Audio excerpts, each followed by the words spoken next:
So if we can negotiate each other's interests in one world, we might find scenarios that will suit us both. So initially I thought we first start to negotiate a win-win situation, and then from there we do the detailed engineering. That didn't work. No. This is a podcast called Walk, Talk, Listen. An attempt to connect people and make this world a bit better by sharing opinions and experiences based on the belief that everyone's perspective is true, albeit partial.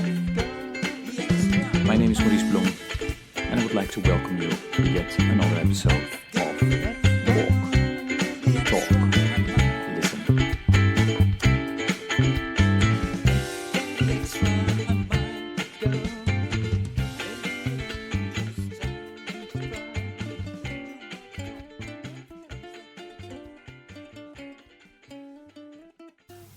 Good day, everybody. This is another episode of the podcast Walk, Talk, Listen. And as always, I'm delighted with today's guest, actually live from the Netherlands. So this is, as the, my faithful listeners know, normally we do this through Zoom, but we are in the same room. So that's great. Florian, can you please introduce yourself? Yes, thank you for having me. I'm Florian Witsenburg, born and raised in the Netherlands, in Haarlem. City of Haarlem is actually a suburb of Amsterdam. Don't tell people from Haarlem that, but just to give you a bit of an orientation. And the youngest of five siblings. Studied in Delft, University of Technology. By now, I have 3 kids. I live in Amsterdam. And in between, lots of things happened. So we have to see where we're going today. No, and I'm really curious. And you and I met many years ago. We just talked a bit, maybe 6-7 years ago in New York. I think it's more. Even more? 10, yeah. Yeah? Wow. Yeah. Time flies. We hardly changed, right? We still look the same. You do. So the youngest child of 5. So your brothers, sisters? Yeah, 1 older brother. Okay. 3 years older, and then I have 4 mothers. My Okay. 3 older, much older sisters. Yeah. Okay. Interesting. I'm also the youngest, and they say the youngest is always spoiled. I'm very spoiled. You are? No. No. In a way, not. Of course, I had more freedom, but there was also all the attention was already consumed by others, right? And so that's also why you have more freedom. Okay. Were you an only child at some point? I mean, the feeling of an only child, because everybody I had was left. literally the only child at some point. Yeah. So they were all out of the house. Yes. And, And probably I'm speaking now of my own experience. Because of that, you were able to do more things than your brothers and sisters because your parents had more, money to spend, or not. And that's how they then say, you have been spoiled. yeah, and I always found my own way. So Okay. I'm hyperactive as a kid, and the only way to deal with my hyperactiveness was sports. So I was into speed skating, and I mainly between 7 to 12 times a week I was just with the crew doing my exercises besides school. So that was my productive way of dealing with my energy, and they let me. I could do whatever I wanted. Yeah, I had international competitions. Oh. Yeah. So and I was always with others. Complete freedom, so to say. Yeah. So why? Because you did not pursue that further, right? Because at a certain moment you decided to go to Delft, but. Yeah, so after high school, I was good at speed skating, but not extremely talented. Okay. So I wouldn't be an Olympic champion. I was at some point you see like extreme talent versus talent. I had talent, but there are always these few that are beyond. Okay. I wasn't one of them. I took a year off after high school. I started traveling in South America. I did some volunteering work in a street children project in Lima, Peru. And that was amazing. So I had the idea that everybody was waiting for me, like I was going to help the world. I wasn't. So I ended up in a beautiful place. It was called Hogar de Cristo. It was in Lima. It was a home for street children. And I was working a few months in a place where the kids from the street were initially trained to become well behaved, to progress further in the house, right? Because if you're a street kid, it's very, very difficult to sit at a table, eat with knife and fork. They had to learn like the basic stuff. And I was there. So initially I thought I can help out, but I couldn't do anything, man. Who was I? I had no education. I didn't know Lima. I hardly spoke Spanish. Such an arrogance, man. And they gave me tasks. So that I teach some kids to count in English from 1 to 10. So then I could say maybe on the positive side, I was teaching English in Lima to street children. But at some point... Sorry, Florian, why did you go there in the first place? What made you decide that you wanted to take a year off and do this volunteer work? I really thought I could help the world. And where did it come from? Good question. Was there somebody in your family who had done something similar, or? I think it was a deep desire to be relevant, probably. That's it. Yeah. But then being there, I understood after a while, right? First you think I'm doing great, look at me. But how long were you there? I was there for 7 months. Okay. Yeah.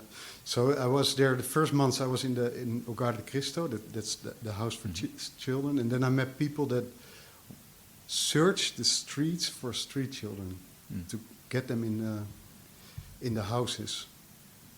So I asked, "Can I join you?" And from then on, I was like in the slums, under the bridges, in the river. There are street children under the bridges. I was with them searching for kids that wanted to leave the streets.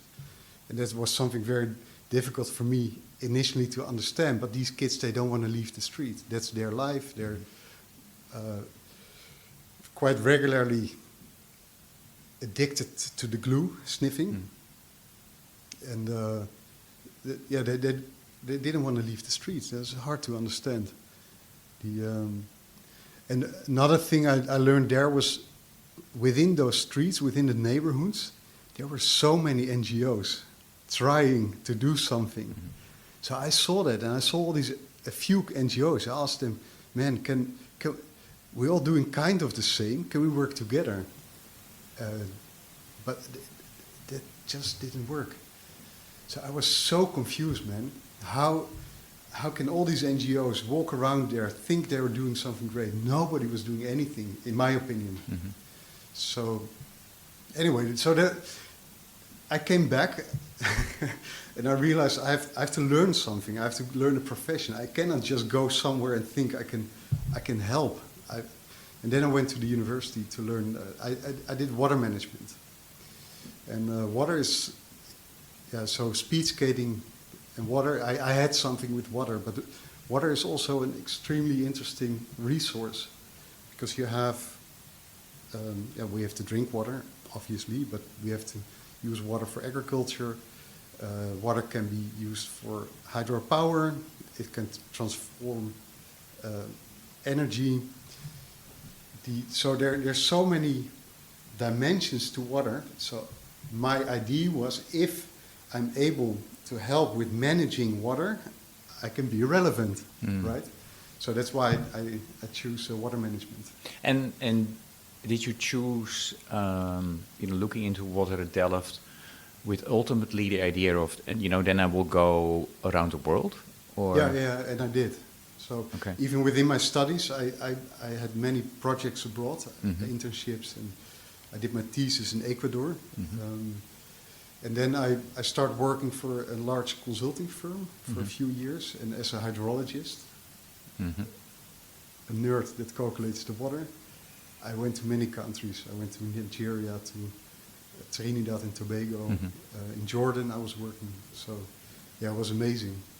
But what I realized as an expert, so water is a certain resource which has many aspects, but as an expert you only calculate one aspect. So in Trinidad I was designing a hydropower dam.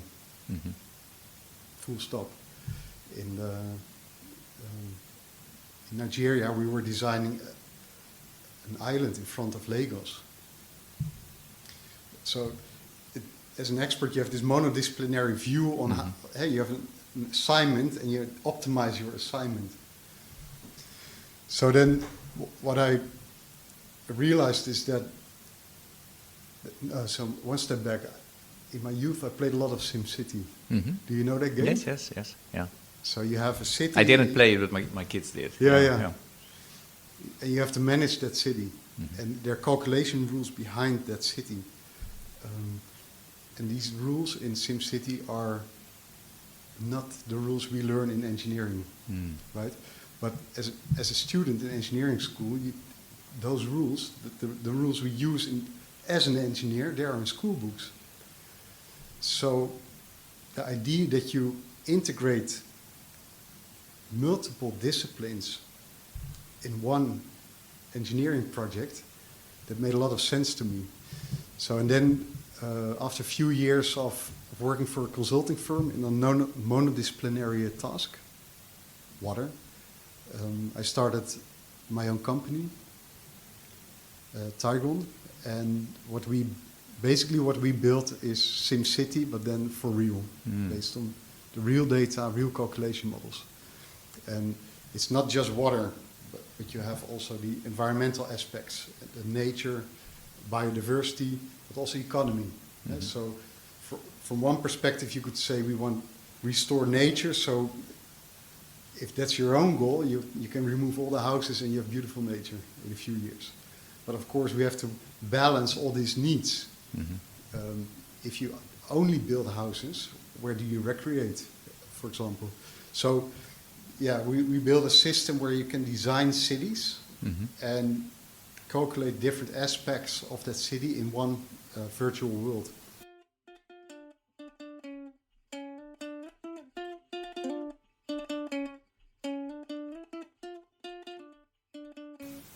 And so, how many years ago did you start it? It's 2010. 2010. Yeah. And you did not start it alone, right? You have a partner? No, it's actually a good friend of mine, Maxime Knepfle. We both studied in Delft. We both were rowers.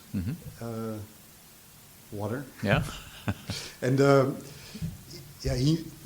I'm not a programmer, but he is. And he studied artificial intelligence already when it was not. Nobody knew even the word. Hip. Actually, back then it was not hip at all. It even was advised not to study that because the prediction was there's not going to be any work in artificial intelligence. Maybe we can touch on that later. There's so much to tell, man. But and he started from the university already with a few projects where he was making a gaming environment from the real world. And I tried to explain what he was doing to the consulting firm I was working with, and they didn't understand that. And then I said, Maxime, we should do this together, man. So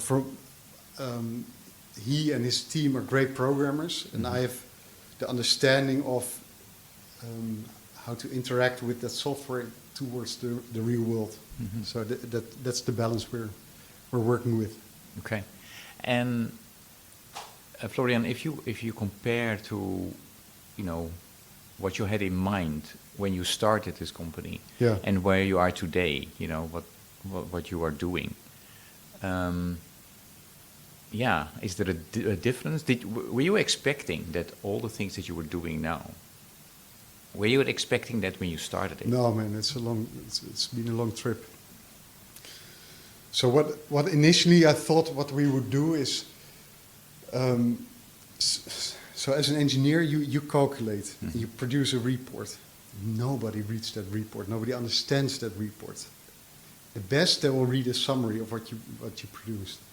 So I was a water engineer, and then you might be a traffic engineer, and I might be there might be an environmental engineer. They all produce reports, and you work for the municipality. Now it's a complex environment, so we also have a project developer. They all produce reports, and then we have the municipality, but there's another authority that produce reports. So, and my idea was that initially we start in one virtual world and we start to find consensus between our different interests, because the project developer wants to make profit. It's his right, it's his only purpose. It's not good or bad, it's what he's doing. Municipality needs houses, so we need each other. So if we can negotiate each other's interests in one world, we might find scenarios that will suit us both. So initially I thought we first start to negotiate a win-win situation, and then from there we do the detailed engineering. That didn't work. No. So because every time it worked a bit. We were growing, we were doing fine, but every time we had a project and the negotiation, the critique was, but it's not real. It's not the real calculation models. I said, that's the whole purpose. We'll do that later, but first we find consensus. But it was a hard sell. So what we had to do is we had to integrate these calculation rules, like the real ones. And there's something interesting going on that, like the whole AI, artificial intelligence, is possible because we have all this calculation power. There was a few years that was impossible. And it's not because AI, artificial intelligence is new. All these algorithms were there a few decades ago, but we didn't have the calculation power to process all that intelligence. With the speed of the calculation power, the power of the calculation power is increasingly exponentially. So with the availability of all the calculation power, we were able to bring our software on steroids, basically. So suddenly we were able to connect the real calculation models that engineers will use towards that virtual world. I didn't envision that, but what it means now is that if you play around in our software, it is the real calculation model that's running. So you don't have to do afterwards the detailed engineering anymore. And yeah, that's something that's just mind-blowing. Yeah, right? that you never predicted when you started. No. Yeah. Could you give the listeners a concrete example of something that you're proud of the last couple of years? Yeah, a few things. But so one thing is because we are able to process huge amount of data and calculation power, and we were, for example, there was, I'm not sure if you remember, or 2 years ago there was a dam breach in Ukraine. It was blown up. Yeah. And we were able, together with one of our clients, Arcadis, to calculate the dam breach and what's going to happen in 20 days from now on, instantaneously, because we have such calculation power, we could predict instantaneously what would happen. Traditionally, the alternative way of working, calculating a dam breach would take months before you have any results. So we were able to calculate what's going to happen in the next 20 days, and that was used by 8 workers. So the dam fails, huge flood. But what's relevant for 8 is how does the water retrieve? So where can we access the field in 3 days from now? So where do we mobilize our help so we can help in about 3 days? And then you need those predictions. Yeah, and we were able to deliver those flood predictions. That's fantastic. Yeah. So, and yeah, that because we have all the calculation power and the calculation models, yeah, that became possible, those kind of things.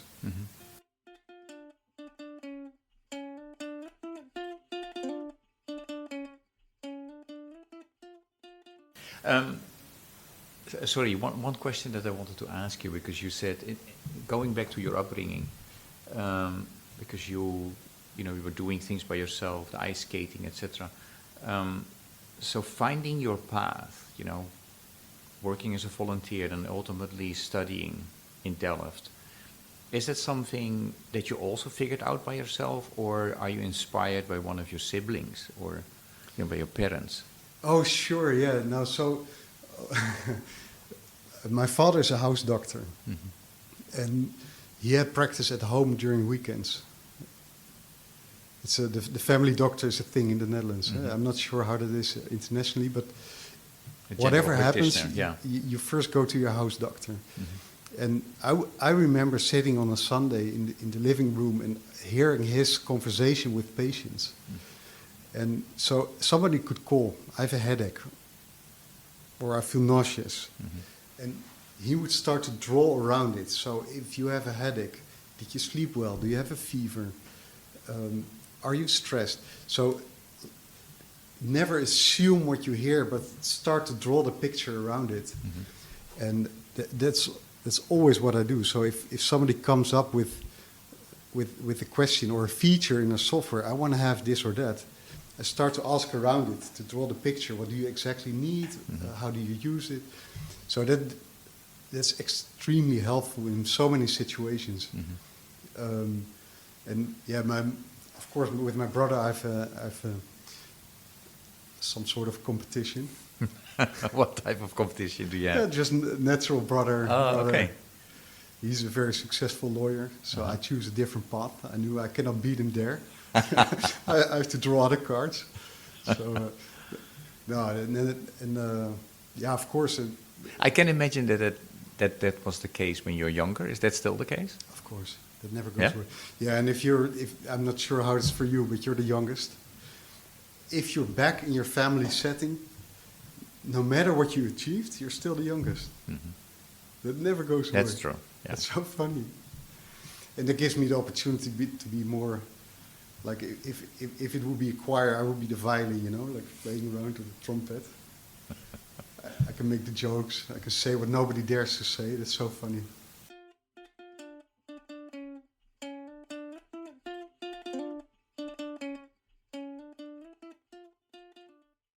Let us go back to the company. A lot is happening at the moment, right? And I'm asking this question because, when I was listening to you, you were explaining, I wanted to go into the world and, help, right? And then you realized, okay, you need to have some knowledge first, and you need to have humility, etc. I can imagine that you have something in mind for your company, especially considering the fact that we have so many challenges. Yeah. So where do you hope that this company will bring you? Yeah. Yeah, it's a funny question because there's also balance in my head. Like on one hand, I have this it has to be great, but what I'm really proud of is we, like in startup world, you would call that lean and mean. We've built this company without investments. That's for a software company that's extremely rare. So we find our clients, we serve our clients, they pay the bill, and that's how we can grow the company. So I've always aimed for like a minimal viable audience. Enough users that are so happy with you that you have the right to exist. And from there, we do not have a sales team, for example. It's just word of mouth.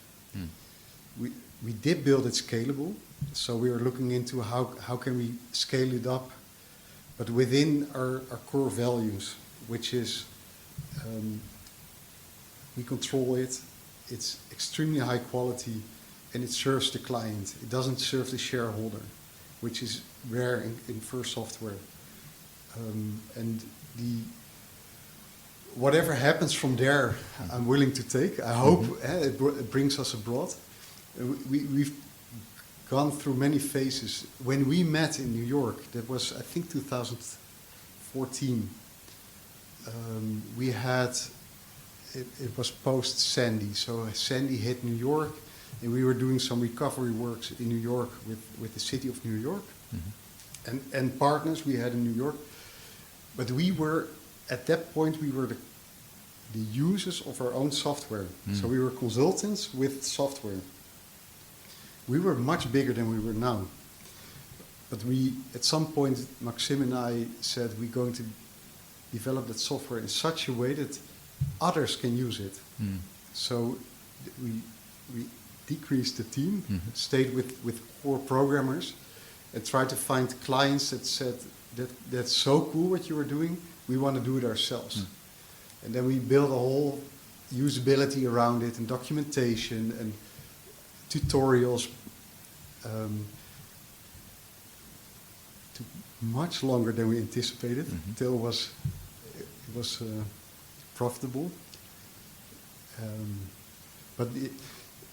Since we're looking for our own core values, we can make these brave decisions.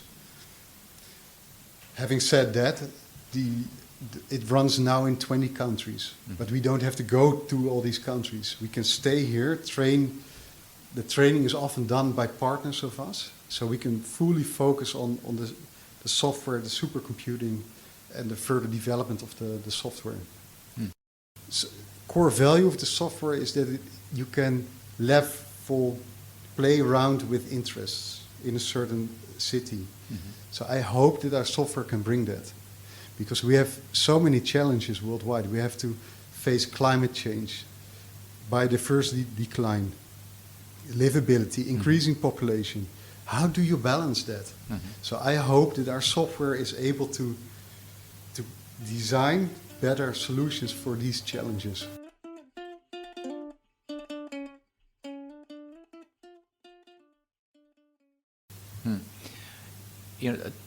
Talking about software and the fact that your company has used AI for such a long time already. A lot of people out there are afraid of AI. Yeah. If I would tell you, well, I'm scared because of this. But what are you scared of? Of this AI, the development that's taking over as humans. We have nothing, jobs are taken over, creativity,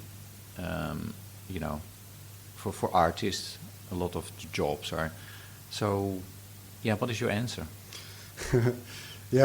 So I think a lot of fear is spread, but I'm not sure if you're using any of these AI tools. In general, it's pretty. No, I'm not afraid. I mean, just to be clear, I'm just telling what I've heard, right? Yeah.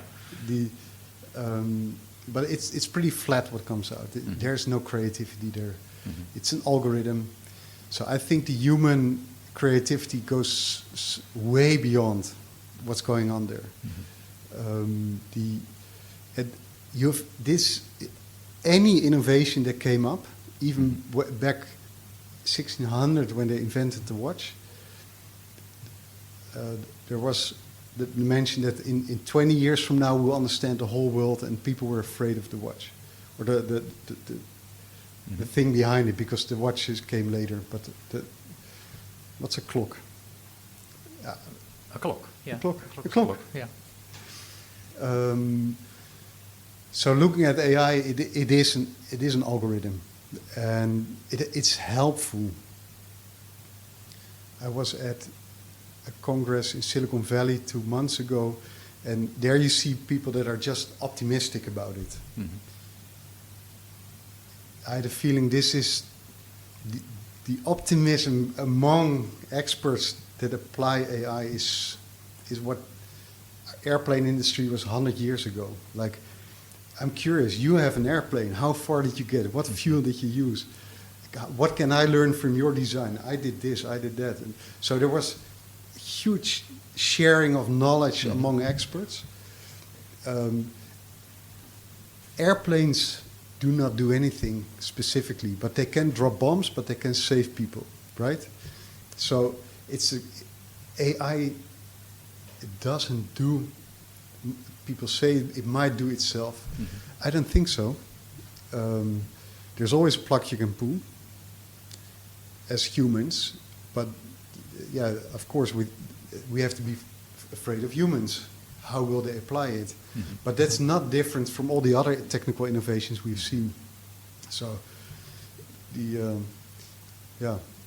I'm just curious what's going to happen. Yeah, and I'm not saying we don't have to think about the ethical aspects and the Terminator robots, etc. Yeah. We definitely have to think about it, but it's both sides. So I especially in Europe, I hear a lot of fear. Mm-hmm. In that Congress in Silicon Valley, I saw many experts from Asia, many experts from the United States, Canada, hardly any Europeans. In Europe, we are so concerned about the possible negative effects of artificial intelligence that we neglect the potential of it.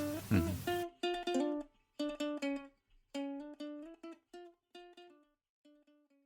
Okay. We will continue talking about the things you do, but we are going to weave it now with my virtual 100-mile walk. I mean, you know that this particular podcast is a spin-off of a 100-mile walk I started to do in 2012 to raise awareness and funds on hunger, poverty, and injustice. And during COVID, I was not able to be joined during those walks because I had to walk alone. And then I thought, okay, how can I still talk with other people? Let's do this virtual walk. And then this podcast was born. When I walk, you walk for 6-7 hours a day. You ask yourself the question, why am I on this earth? What drives me? So that's also questions that I ask my guests on this podcast is, if you would be asked to walk 100 miles in a week or 6 days, 15 to 20 miles a day, so let's say similar to the Nijmeegse Vierdaagse, that's something that's going on just finished, I think, in the Netherlands. For which cause would you walk and why? Yeah, I'm not much of a walker, mm-hmm. So I'm not taking it as a literal walk, but you will go ice skating. Ice skating, rowing. No, I left that as well. I do capoeira now. Oh, okay. My walk we come from a long way with the company, and it is see if we can balance different interests. So I see so many opponents fighting with each other. It can be neighbors, or it can be a physical war between countries, interests about water, whatever. How can we come up with a balanced? How can we understand each other better? And whatever helps there. So I brought that in my company. I do meditation every morning to calm my instincts, my fighting instincts down. I'm not sure if it's just fighting instincts and calming down, but just to see can we bring the tools towards us humans where we can understand each other better and live more balanced. When did you start meditating? I started after the rowing. I ended up with a severe back injury, and I had all this energy. I didn't know where to go. So then I started to do yoga and meditation. Okay. So when I walk with other people or one person, we also talk often about spirituality and religion. That's related with why are we on earth? What makes sense? And and then, which is kind of interesting, we also very often talk about the younger population and then the fact that at least in the Netherlands you see it.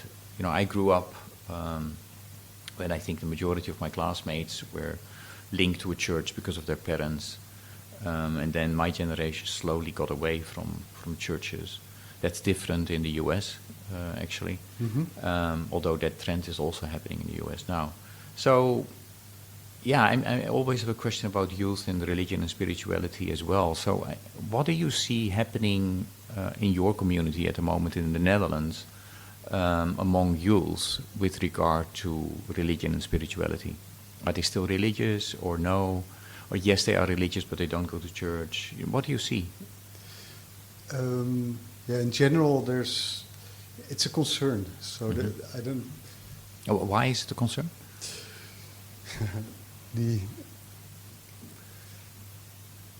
One step back. So I went to church when I was younger every week. I had a hard time with the rigidness of the religion. So after traveling the world, I realized if I choose one religion, I would automatically say the others aren't right. I can respect them, but they're wrong. It's my book is right, so yours cannot be right. For me, the religion is also generations of wisdom. How do we behave? How do we interact to each other? And church is a time to contemplate and as a community see each other. If you have a wise man in church, they will say wise words, hopefully, right? In general, I think all religions are wisdom. You have some craziness in any religion, but the majority is generations of wisdom. How do we live? With the loss of religion, what comes in place? And that's fuzzy.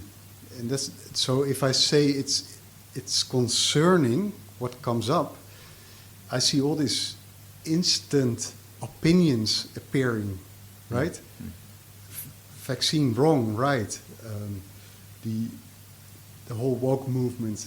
For 90% I'm woke, but like the extreme part of it is like the moment I say something wrong, I'll be cancelled.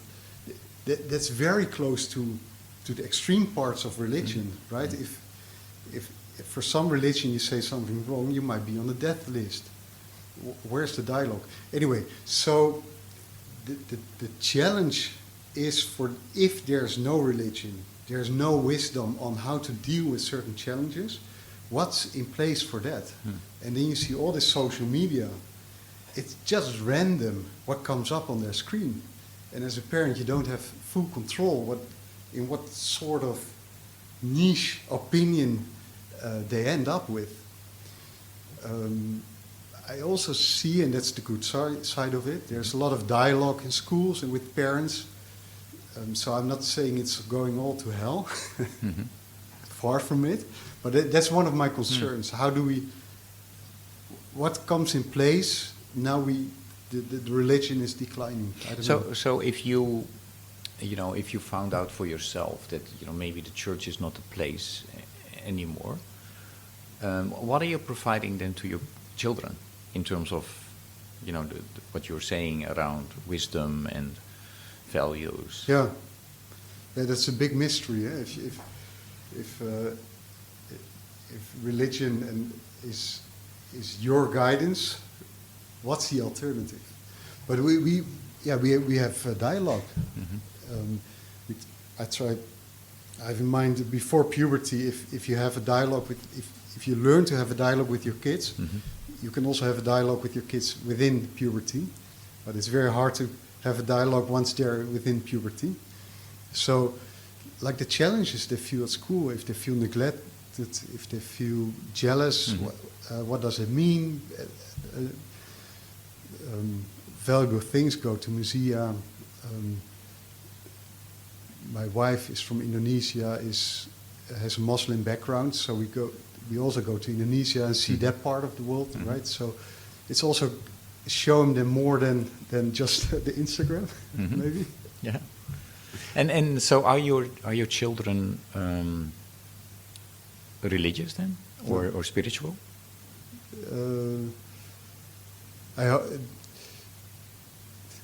Are children spiritual? They are all, right? They can imagine anything. I don't know how they end up. If we talk in 15 years from now, I can say that. Okay.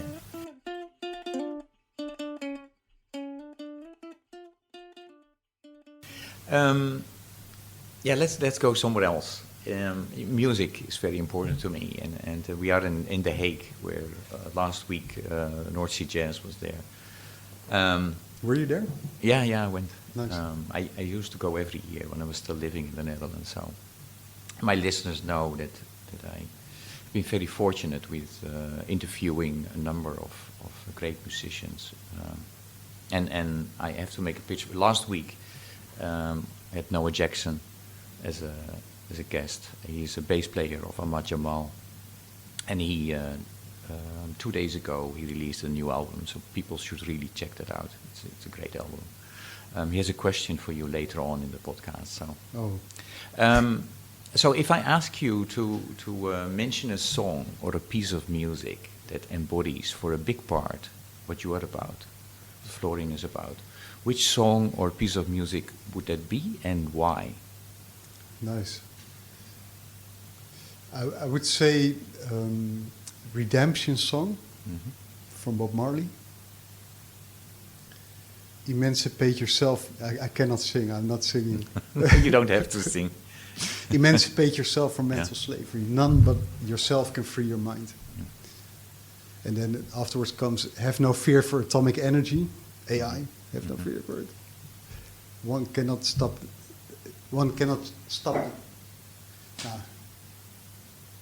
Have no fear for atomic. One cannot stop off the time. It's just what it is. Deal with it. That's basically what it says. Okay. Do you know the song? Yeah, I do. And actually, one or two previous guests also picked that song. So no, really? Yeah. Wow. So and folks should check out the playlist on Spotify. #WalkTalkListen. All the songs that were picked by guests are there. So Redemption Song of Bob Marley is absolutely there. A couple of songs of Bob Marley. So it's interesting. Do you remember, when you heard the song for the first time? No. Okay. Okay, let us go about something else that is important to me. What I always try to lift up is the Sustainable Development Goals. Part of my work, but I know you have heard about the Sustainable Development Goals. So, but my question to my guest is, what do you want the listeners to know about the Sustainable Development Goals? Well, you could see them as guidelines. They do not tell you exactly how to do things, but how you can, whatever happens, how you can separate it into indicators.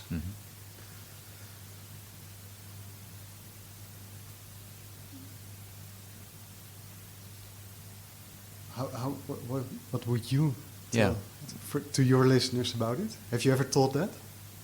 Yeah, that will be another podcast, Florian. You cannot bounce the ball back. No. No. So for me, they're pretty fake. For me, the Sustainable Development Goals. There's so much high over. So, the challenge for me is the how. How do you implement these?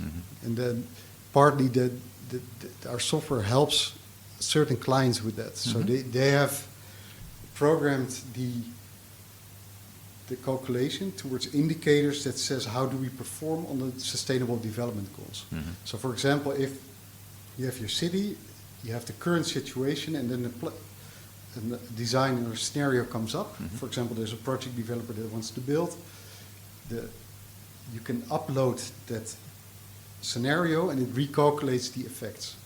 And some clients have programmed the Sustainable Development Goals as indicators.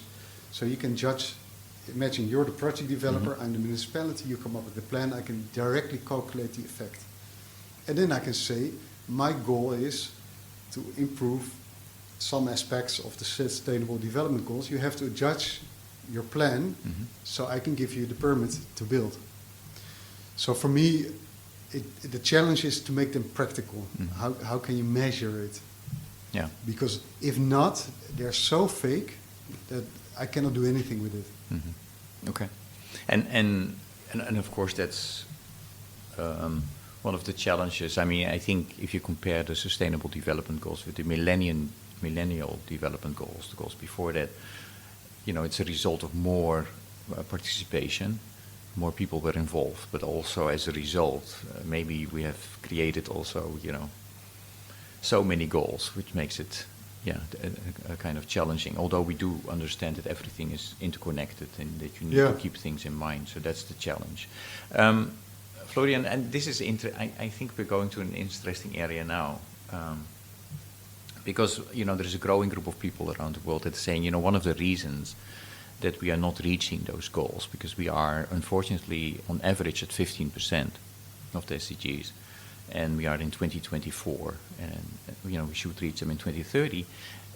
One of the reasons, this growing group of people is saying one of the reasons is not, you know, only because of wars and, you know, whatever, but also has to do with that we did not pay proper attention to the knowledge, skills, and you know, abilities of people and community to work on those system changes, because we are talking about system changes in the SDGs.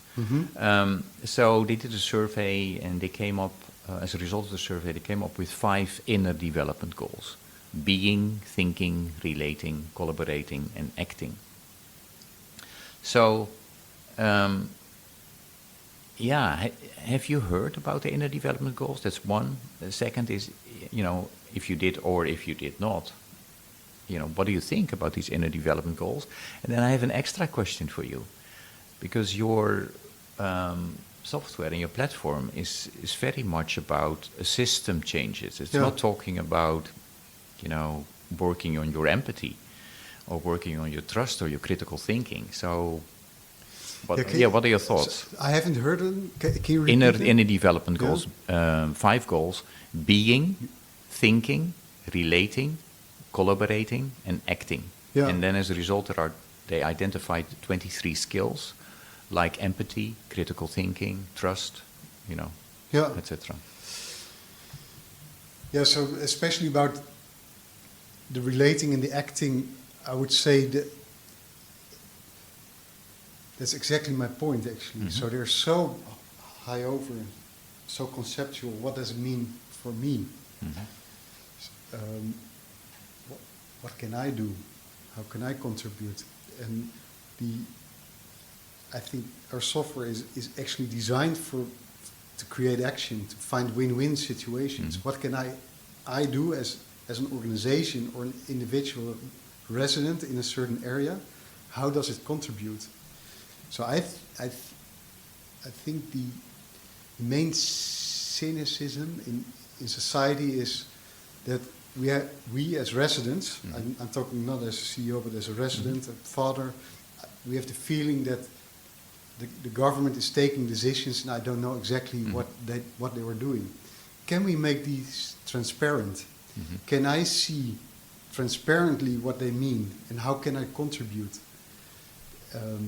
So that's pretty much what a software is about, to make it interactive, transparent in the city what we can do. And I think that would help big time. It doesn't help yet because all the processes of the government are not designed for this interaction. So there needs a huge shift on how we deal with transparency, with complaints about residents, stakeholder participation. So if the city comes up with a plan, they have this sketchy evening, 8 o'clock. They have 3 scenarios. They have 1 hour and they just send information. You have a presentation from experts. We have 3 plans. We've taken into consideration all your interests. You can choose from these 3. Right? Who has the time to go to these meetings? Not me, man. I have kids. I try to stay fit, so I go to the gym. I needed to remain sane, and then I have to go at 8 o'clock to a meeting from the municipality where they just convey 3 alternatives for a problem. It's not my problem. So, yeah, we need to come up with a complete new approach to deal with designing the public space, where we have these development goals transparent on what it means and what can I do anyway. So I can relate to these 5. Maybe you can send me a report. I'm curious. Yeah. And it would be interesting maybe to see if somehow it could be part of the software. So how would you do that? So that's we could do a whole different podcast about that. Florian, also what I hope is that this podcast contributes to connecting people. And of course, I connect you now with my listeners. They have the ability to react, to send me an email, and I can forward it to you. So, I always encourage them to do so. I also try to connect you with previous guests. So I've come up with a question and I told you the question is from the previous guest, Noah Jackson, who's a bass player from Detroit. And he has a question for you, and the question is, what is your why? Wow, man. Thank you for the question. I heard your podcast last week. It's an honor to have a question from him. What is my why? Can we come back to that 5 minutes from now? Yeah, sure. Yeah. So while you process the question is, your question for the next guest. Yeah.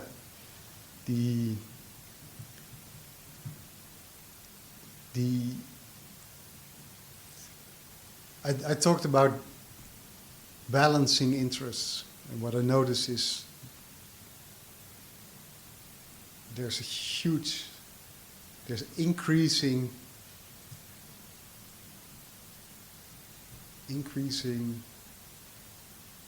impatience with each other's interests, wherever you look. Politicians, they shout at each other. It's very hard to understand each other. There's wars going on. Not to mention a specific war, not to enter that field, but what are your means to understand if you're in a conflict or conflicting interests? What are your means to soften your mind towards the other person?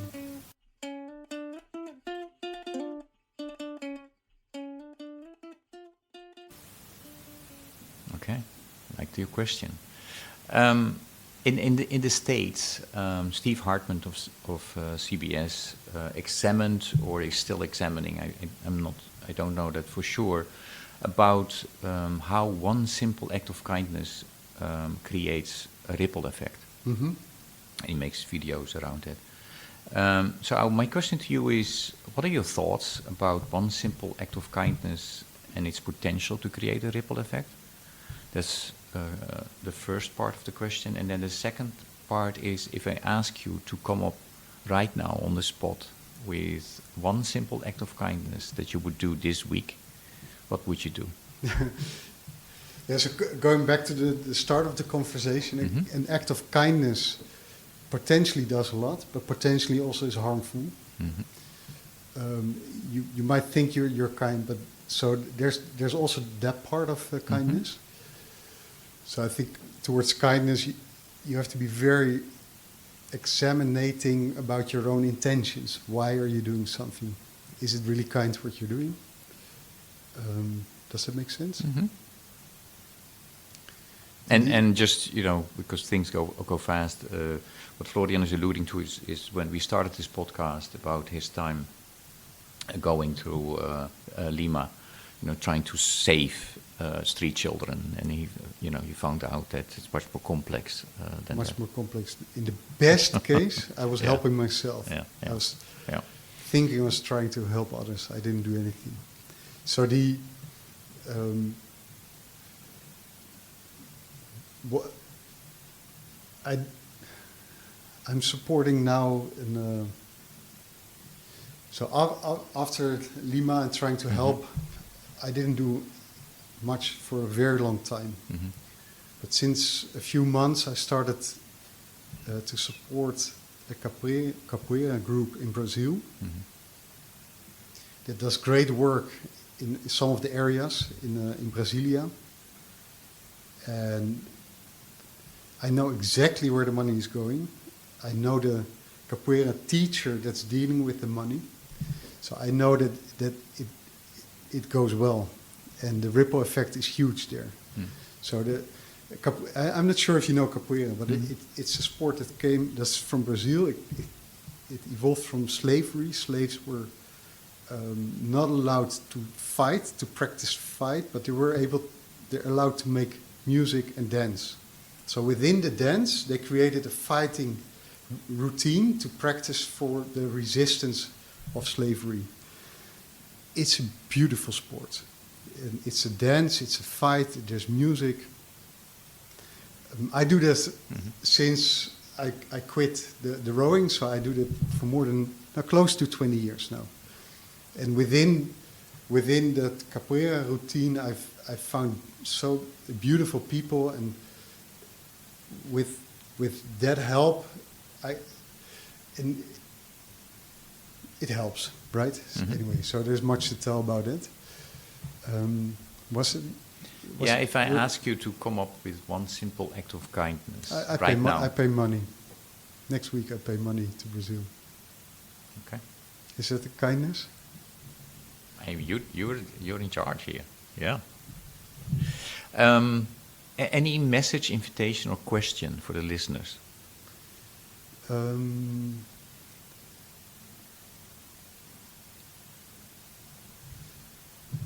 Wow, man. Sorry. No. Maybe. But let's go to the other question first. And then in the meantime, I process this one. Okay. Well, what is your why? Yeah, I think it's making an impact. Try to make an impact. The why is make an impact. But also examine, is it really making an impact? So what is your definition of impact then? In 15 years from now, we'll do that. It's a good question. I don't know that yet. But it's a great question. But also the realization that it's trying to make an impact just came up while you asked me, why did you go to Lima? I never asked myself that. I just did. I think it's the intention to make an impact. But also the intention not to be naive. So... What are you doing differently now in comparison to with the kid that went to Lima?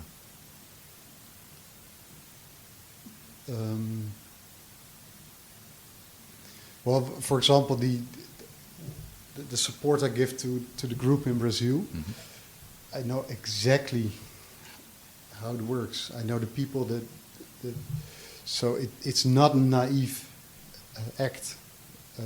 I mean more as you as the CEO of Tygron. What are you doing differently?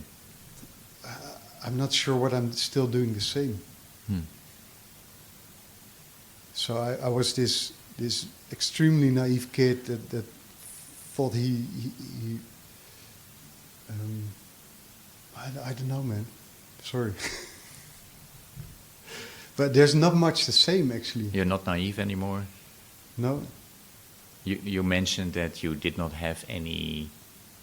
didn't know anything. So that has changed now. Yeah. I was impulsive. There's not a song that I could have mentioned.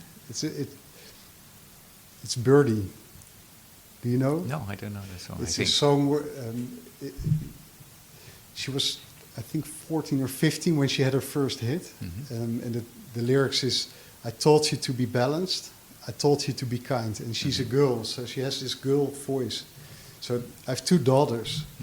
And that song, I played it often if I feel unrest or like that song tells me be patient, be balanced, be kind. I wasn't that, I think. I wasn't pure energy and impulse and yeah. Okay. I'll let you hear the song later on. It's a beautiful song. No, It's a bit teasy. Okay, and we can actually also add that song. We can. Other guests have cheated. They came up with 2 or 3 songs, so we can do that. Yeah, Florian, you know, these conversations always go fast. Any question that I should have asked you, but I didn't? Yeah, you did one, and that's in Dutch we call that the tegeltjeswijsheid. That's something like the wisdom you put on your toilet wall. I don't have one. Maybe in 20 years from now. Sorry for that. And then maybe you can make a lot of money with the tegeltjeswijsheid. Yeah. Yeah, how would you translate it? I don't know. It's so Dutch, huh? And they're often designed in Delft blue. Yeah. Yeah, so basically it's a tile that often is then placed in the restroom, in the toilet. Yeah, and you can read it while you're doing your business. So it's funny. I haven't seen that in other countries. And my thing, and that's also why maybe I have a challenge with that question. Every like straight advice, there's so many things around it that's why I don't like tegeltjeswijsheden, because they simplify like the complexity of truth. Yeah. So but maybe I can come up with one. No, but that's I think that's a wisdom in itself. Yes, and I think it's a good point. I think we are living in a world that has many challenges, but we try to reduce it, to simplify it. You know, either left or right, and woke or not woke. And while I think everything is interconnected, it's part of a spectrum of issues, and in particular context A, you might have to do something else than in context B. So yeah, no, thank you so much for the conversation. Yeah, thanks, man. And for everything you do, and definitely, you know, people should go to your website and check out the work. Yeah, I think you're doing important work, so people should check it out. Yeah, and good luck. Thanks.